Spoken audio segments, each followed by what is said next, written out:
Sigurado naman na babalik sa pagkabata ang mga millennial sa muling pagsikat ng larong Beyblade. May mga tournament pang pwedeng salihan. Para bigyan ng mukha ang balita, Mobile Journal, JF Rivera. Sa mga batang 90s at 2000s dyan, for sure, alam na alam nyo ang larong Beyblade. And it's making a comeback.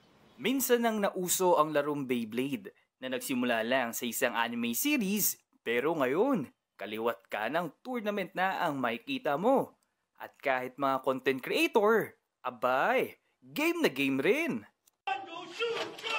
Isa sa mga nahihilig sa larong Beyblade, ang 41 years old na si Brian Caloobanan ng Beyblade X Battle PH. Nagsimula siya sa pahiram-hiram hanggang tingin ko niyan noong una, pambata eh. So nung nakasali ako ng first tournament ko, sobrang nag-enjoy ako kahit natalo. 0-4 ang, as in 0 win, 4 losses. So after that, bumili na ako ng sarili kong Beyblade. Paano nga ba uli laruin yan? Simple lang. Parang turumpo yan na bungguan. Matira, manalo. Pero dahil tournament, race to 4 ang bawat game. At bawat players may 3 Beyblade. 1 point to spin finish kapag last man standing ang Beyblade mo.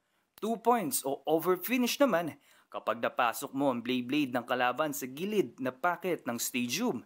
At kapag napasok mo ang Beyblade ng kalaban sa gitnang packet, 3 points o extreme finish ang prize. Kung hindi gadgets, kadalasan mga rail Beyblade na nagkakalaga ng 10,000 pesos pataas. Kaya naman mapabata o matanda, G na G sa larong ito. Nagtataka sila anong meron dito, pero once na tinry nilang laruin, andun kasi yung excitement at saka yung adrenaline. Kasi hindi mo alam ang mangyayari sa battle ng Beyblades. Payo niya sa mga interesadong sumali sa community ng Bladers. Paglaro na kayo dahil nakasaya nitong game na to, nakalaro kayo ng mga hindi lang adults, pati kids, all walks of life, babae, lalaki, lahat. Equal tayo pagdating sa battle. Ika nga nila, hindi masama ang pagkakaroon ng pusong bata. Huwag lang sana tayo maging isip bata. Mobile Journal, JF Rivera po. Hatid ang mukha ng balita.